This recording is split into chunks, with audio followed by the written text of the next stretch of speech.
حدیث حضرت مالک بن حویرث رضی اللہ عنہ سے روایت ہے کہ حضور نبی کریم صلی اللہ علیہ وسلم نے فرمایا، اور جس طرح تم نے مجھے نماز پڑھتے دیکھا اسی طرح نماز پڑھنا۔ صحیح بخاری کتاب الاذان۔ وضو ہو کر کسی بھی پاک جگہ پر کعبہ شریف یعنی قبلے کی طرف رخ کر کے کھڑے ہو جائے۔ حدیث حضرت ابو ہریرہ رضی اللہ عنہ سے روایت ہے، رسول اللہ صلی اللہ علیہ وسلم نے فرمایا، جب تم نماز کے لیے کھڑے ہوا کرو تو پوری طرح وضو کیا کرو، پھر قبلے کی طرف رخ کر کے تکبیر کہا کرو۔ صحیح بخاری کتاب الاستئذان۔ اپنے کپڑوں کو نہ موڑے، شرٹ یا کرتے کی آستین کو نہ موڑے، پیجامہ یا پینٹ کو نیچے سے نہ موڑے، شرٹ کو ان نہ کرے۔ حدیث حضرت ابن عباس رضی اللہ عنہ نبی کریم صلی اللہ علیہ وسلم سے روایت کرتے ہیں کہ آپ صلی اللہ علیہ وسلم نے ہمیں حکم دیا ہے کہ ہم 7 ہڈیوں پر سجدہ کریں اور بحالت نماز کپڑے کو نہ موڑیں اور بالوں کو نہ باندھیں۔ صحیح بخاری کتاب الاذان۔ کھلے سر نماز نہ پڑھے بلکہ ٹوپی یا امامہ پہن کر نماز پڑھے کہ یہ سنت ہے۔ حدیث حضرت وائل بن حجر رضی اللہ عنہ سے مروی ہے، انہوں نے فرمایا، میں نے رسول اللہ صلی اللہ علیہ وسلم کو دیکھا، آپ نے نماز شروع کی تو ہاتھوں کو شانوں کے مقابل اٹھایا، پھر میں آئندہ سال آیا تو دیکھا صحابہ ہاتھوں کو اٹھاتے تھے اور وہ ٹوپی پہنے ہوئے ہوتے تھے۔ السنن الکبری للبیہقی۔ پیروں کو خوب پھیلا کر نہ رکھیں۔ حضرت انس بن مالک رضی اللہ عنہ سے مروی ہے کہ رسول اللہ صلی اللہ علیہ وسلم جب نماز کے لیے کھڑے ہوتے تھے تو لوگوں کی طرف متوجہ ہو کر یہ فرماتے تھے، اعتدال اختیار کرو، صفوں کو سیدھی رکھو۔ صحیح ابن حبان جلد 5 صفحہ 542۔ فائدہ صحیح حدیث میں نماز کے ارکان میں اعتدال اختیار کرنے کا حکم دیا گیا ہے۔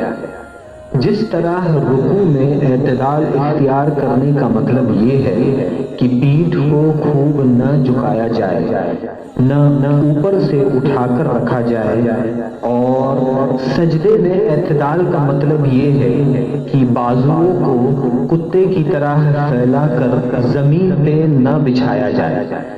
اسی طرح قیام میں اعتدال کا مطلب یہ ہوگا کہ جس طرح آدمی اعتدال کی حالت میں کسی کے سامنے معدب ہو کر کھڑا ہوتا ہے تو عام طور پر ٹانگوں کو خوب پھیلا کر کھڑا نہیں ہوتا بلکہ سڈول ہو کر کھڑا ہوتا ہے، تو دونوں پیروں کے بیچ میں 4 یا 5 انگلیوں کا فاصلہ رہتا ہے۔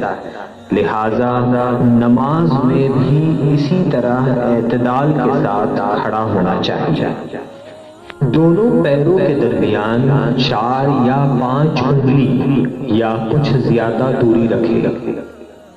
قدموں کو دائیں بائیں طرف کھول کر نہ رکھے، قدموں کو سیدھا قبلے کی طرف رکھے۔ اب زبان سے دل کی نیت کو دہرائے اور اس طرح نیت کرے، مثلا نیت کے الفاظ: نیت کی میں نے 2 رکعت فرض نماز فجر کی، واسطے اللہ تعالیٰ کے رخ میرا کعبہ شریف کی طرف ہے۔ اگر جماعت سے نماز پڑھے تو نیت میں ان الفاظ کا اضافہ کرے، اقتداء میں اس امام کے۔ نیت کے الفاظ زبان سے ادا کرنا فرض یا واجب نہیں بلکہ مستحب ہے۔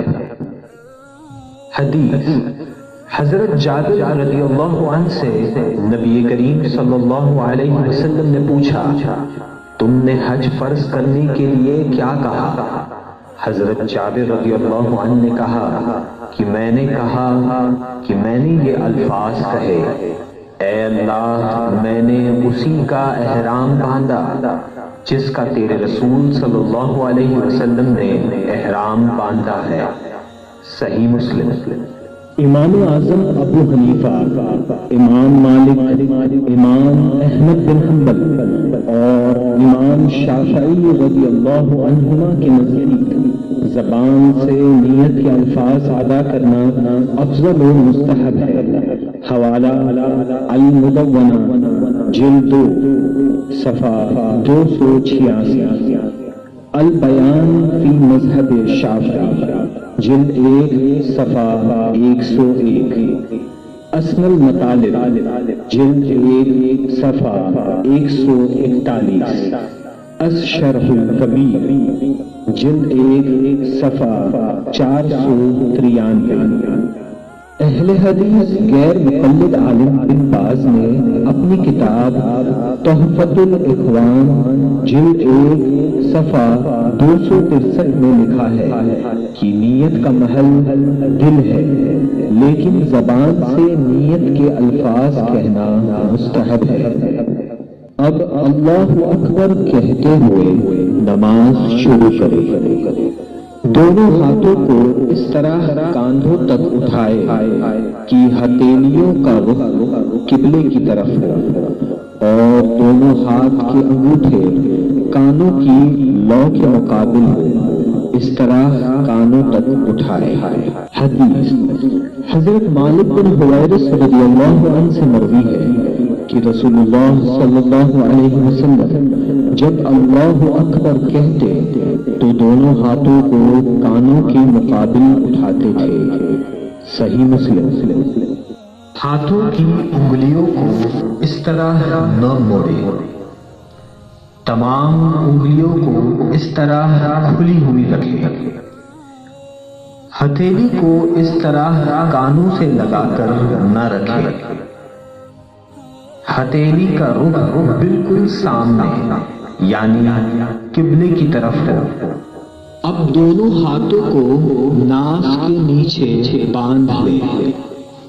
حدیث حضرت علی بن ابی طالب رضی اللہ عنہ نے فرمایا، نماز میں ہتھیلی کو ہتھیلی پر رکھ کر ناف کے نیچے رکھنا سنت ہے۔ سنن ابو داؤد۔ انگوٹھے اور 4 انگلیوں سے اس طرح نہ پکڑے، دائیں ہاتھ کی 3 انگلیاں بائیں ہاتھ کی کلائی کے اوپر رکھے اور انگوٹھے اور چھوٹی انگلی کو کلائی کے اوپر اور نیچے رکھ کر کلائی کو پکڑے، نظر سامنے نہ رہے، نظر سجداگاہ کی طرف جمائے رکھے۔ اب ثنا پڑھے۔ ثنا پڑھنا سنت ہے۔ ثنا کے بعد تعوذ اور تسمیہ یعنی اعوذ باللہ من الشیطان الرجیم بسم اللہ الرحمن الرحیم پڑھے۔ اس کے بعد سورہ فاتحہ پڑھے اور قرآن کی کوئی بھی چھوٹی سورہ یا 3 چھوٹی آیات یا 1 بڑی آیت پڑھے۔ مقتدی مذہب حنفی کا مقلد ہو تو امام کے پیچھے قرأت یعنی سورہ فاتحہ اور اس کے بعد سورہ کی تلاوت نہ کرے۔ اللہ تعالیٰ قرآن حکیم سورۃ الاعراف آیت نمبر 204 میں فرماتا ہے، ترجمہ، اور جب قرآن پڑھا جائے اسے کان لگا کر سنو اور خاموش رہو کہ تم پر رحم ہو۔ امام بغوی نے کہا کہ حضرت حسن بصری، زہری اور نخعی کا قول ہے کہ یہ آیت قرأت خلف الامام کے بارے میں نازل ہوئی ہے۔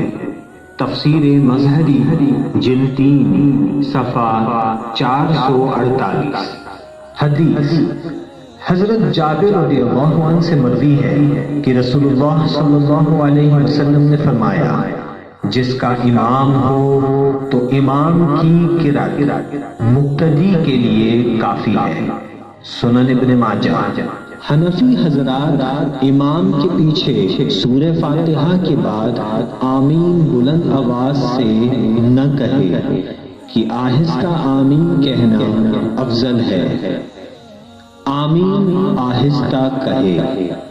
حدیث حضرت وائل رضی اللہ عنہ نے نبی کریم صلی اللہ علیہ وسلم کے ساتھ نماز پڑھی۔ جب حضور نبی کریم صلی اللہ علیہ وسلم نے غیر المغضوب علیہم ولا الضالین کہا تو پست آواز یعنی ہلکی آواز میں آمین کہا۔ مستدرک علی صحیحین جلد 2۔ امام حاکم نے اس حدیث کے تعلق سے فرمایا کہ یہ حدیث شرط بخاری و مسلم پر صحیح ہے، اور بخاری و مسلم نے اس کی تخریج نہیں کی، اور علامہ ذہبی نے اپنی تعلیقات میں فرمایا کہ یہ حدیث بخاری و مسلم کی شرط پر ہے۔ اب اللہ اکبر کہتے ہوئے بغیر ہاتھوں کو اٹھائے رکوع میں جائے۔ نو شافعی حضرات ہاتھوں کو اٹھائے یعنی رفع یدین کرے۔ حدیث حضرت عبداللہ ابن مسعود رضی اللہ عنہ نے فرمایا کہ کیا میں تم کو اللہ کے رسول صلی اللہ علیہ وسلم کی نماز پڑھ کر نہ دکھاؤں؟ پھر انہوں نے نماز پڑھی اور تکبیر تحریمہ کے علاوہ کہیں پہ رفع یدین نہیں کیا۔ حوالہ مصنف ابن ابی شیبہ جلد 1 صفحہ 213 حدیث نمبر 2441۔ سنن ابو داؤد جلد 1 صفحہ 199 حدیث نمبر 748۔ سنن نسائی جلد 2 صفحہ 182 حدیث نمبر 1026 اور 1058۔ رکوع میں دونوں ہاتھوں سے ران کو نہ پکڑے، دونوں ہاتھوں کو گھٹنوں پر رکھے، پیٹھ اور سر کو اس طرح اوپر اٹھا کر نہ رکھے، سر کو اس طرح نیچے بھی نہ جھکائے، پیٹھ اور سر دونوں کو بالکل سیدھا برابر رکھے۔ اب کم سے کم 3 مرتبہ یا 5 مرتبہ یا 7 مرتبہ یہ تسبیح پڑھے، سبحان ربی العظیم، سبحان ربی العظیم، سبحان ربی العظیم۔ اب رکوع سے سر اٹھائے اور بالکل سیدھا کھڑا ہو جائے اور دونوں ہاتھ کو نہ اٹھائے۔ رکوع سے اٹھنے کے بعد ہاتھوں کو نہ اٹھائے۔ حدیث حضرت ابو حنیفہ رضی اللہ عنہ فرماتے ہیں کہ امام شعبی رضی اللہ عنہ یہ فرماتے تھے کہ میں نے حضرت برا بن عازب رضی اللہ عنہ کو یہ فرماتے ہوئے سنا کہ رسول اللہ صلی اللہ علیہ وسلم جب نماز شروع کرتے تھے تو دونوں ہاتھوں کو اٹھا کر اپنے دونوں کاندھوں کے مقابل لے جاتے تھے اور سلام پھیرنے تک دوبارہ اپنے ہاتھوں کو نہیں اٹھاتے تھے۔ مسند ابو نعیم، مسند احمد بن حنبل، سنن نسائی، سنن ابو داؤد، مصنف ابن ابی شیبہ۔ رکوع سے اٹھنے کے بعد کہے سمیع اللہ لمن حمدہ ربنا ولک الحمد۔ اب بغیر ہاتھوں کو اٹھائے اللہ اکبر کہتے ہوئے سجدے میں جائے۔ سجدے میں جاتے وقت پہلے ہاتھوں کو زمین پر اور بعد میں گھٹنوں کو نہ رکھے۔ سجدے میں جاتے وقت پہلے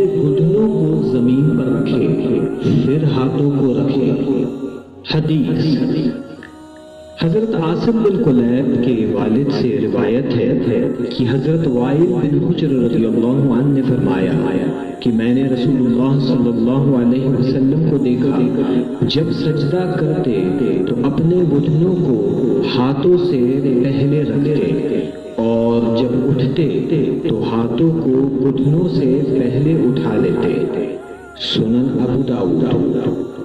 ہاتھوں کے بعد پہلے ناک پھر پیشانی کو زمین سے لگائے۔ پیروں کی انگلیوں کو اس طرح ہوا میں زمین سے اوپر اٹھا کر نہ رکھیں۔ پیروں کے انگوٹھے اور کم سے کم 2 انگلیاں زمین سے اس طرح دبا کر رکھیں۔ 5 انگلیاں موڑ کر زمین سے لگانا مستحب ہے۔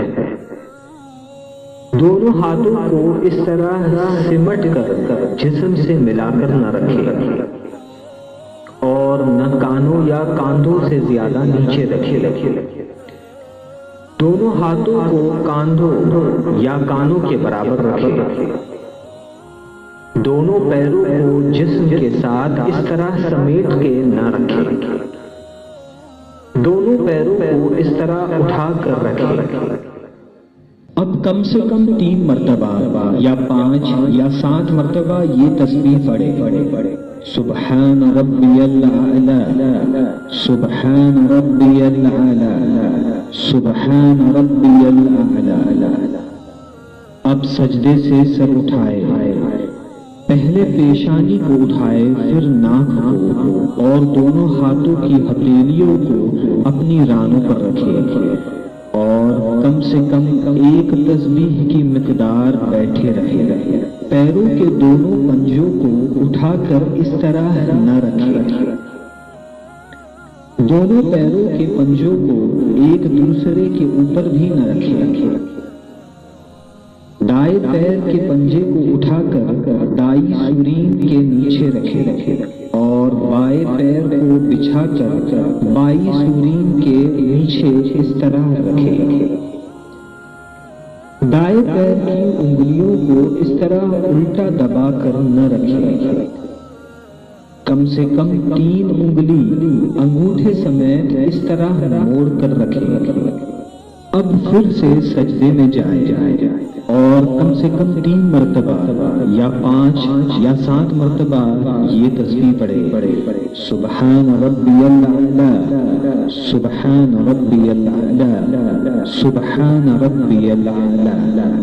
اب اللہ اکبر کہتے ہوئے سجدے سے سر اس طرح اٹھائے کہ پہلے پیشانی پھر ناک، اس کے بعد ہاتھوں کو اٹھائے اور آخر میں گھٹنوں کو اٹھائے اور دوسری رکعت کے لیے کھڑے ہو جائے۔ ہاتھوں سے پہلے گھٹنوں کو نہ اٹھائے، گھٹنوں سے پہلے ہاتھوں کو اٹھائے۔ حدیث حضرت علی بن ابی طالب رضی اللہ عنہ سے روایت ہے، آپ نے فرمایا فرض نماز میں سنت یہ ہے کہ دوسری رکعت کے لیے اٹھتے وقت زمین پہ ہاتھ نہ ٹیکے مگر یہ کہ معذور شیخ ہو۔ مصنف ابن ابی شیبہ جلد 1 صفحہ 347۔ دوسری رکعت کے لیے کھڑے ہو جائے اور ویسے ہی پڑھے جیسے پہلی رکعت پڑھی تھی۔ دوسری رکعت میں ثنا نہ پڑھے۔ اب دوسری رکعت مکمل کرے جیسے پہلی رکعت ادا کی تھی اور دونوں سجدوں کے بعد بیٹھ جائے۔ دوسری رکعت میں بیٹھنے کو قعدہ کہتے ہیں۔ جب قعدہ میں بیٹھے تو دونوں ہاتھوں کے پنجے کو اس طرح گھٹنوں سے نہ پکڑے اور نہ انگلیوں کو نیچے کی طرف لٹکا کر رکھے۔ دونوں ہاتھوں کی ہتھیلی کو اس طرح اتنا اوپر بھی نہ رکھے۔ دونوں ہتھیلی اس طرح گھٹنوں کے اوپر ران پر رکھے۔ نگاہیں سامنے نہ رکھے۔ نگاہیں سجدہ گاہ کی طرف جمائے رکھے۔ اب پوری التحیات پڑھے اور جب اشہد ان لا الہ کہے تو اپنی انگلیوں سے مٹھی بنا لے اور کلمے کی انگلی سے اس طرح اشارہ کرے، اور جب الا اللہ پر پہنچے تو کلمے کی انگلی کو گرا دے اور پنجے کو کھول دے، اور جیسے ہاتھوں کی پہلی حالت تھی اسی حالت میں رکھے، یعنی ہتھیلی کو ران پر کھول کر رکھ دے، اور وَأَشْهَدُ أَنَّ مُحَمَّدًا عَبْدُهُ وَرَسُولُهُ پڑھے۔ شہادت یعنی کلمے کی انگلی کو اس طرح اوپر نیچے نہ کرے اور نہ اس طرح گول گول گھمائے۔ انگلی کو حرکت دینا یا ہلاتے رہنا سنت نہیں۔ حدیث عامر بن عبداللہ رضی اللہ عنہ سے مروی ہے، انہوں نے حضرت عبداللہ بن زبیر رضی اللہ عنہ سے روایت کی، انہوں نے بیان کیا کہ حضور صلی اللہ علیہ وسلم جب دعا فرماتے یعنی تشہد پڑھتے تو انگلی سے اشارہ فرماتے اور انگلی کو نہیں ہلاتے تھے۔ سنن ابو داؤد۔ شہادت کی انگلی سے صرف ایک مرتبہ اس طرح اشارہ کرے اور انگلی گرا کر پنجے کو کھول دے۔ اب درود ابراہیم پڑھے اور دعائے معصورہ پڑھے۔ دعائے معصورہ کے بعد پہلے دائیں اور پھر بائیں طرف چہرے کو پھیر کر سلام کرے اور اس طرح کہے: السلام علیکم ورحمۃ اللہ، السلام علیکم ورحمۃ اللہ، اور نماز کو مکمل کرے۔ اگر 4 رکعت کی نماز کی نیت کی ہو تو التحیات پڑھ کر تیسری رکعت کے لیے کھڑے ہو جائے۔ سلام کرتے وقت چہرے کو اس طرح نہ گھمائے اور نہ دونوں طرف پھونک مارے، چہرے کو تھوڑا دائیں طرف اور تھوڑا بائیں طرف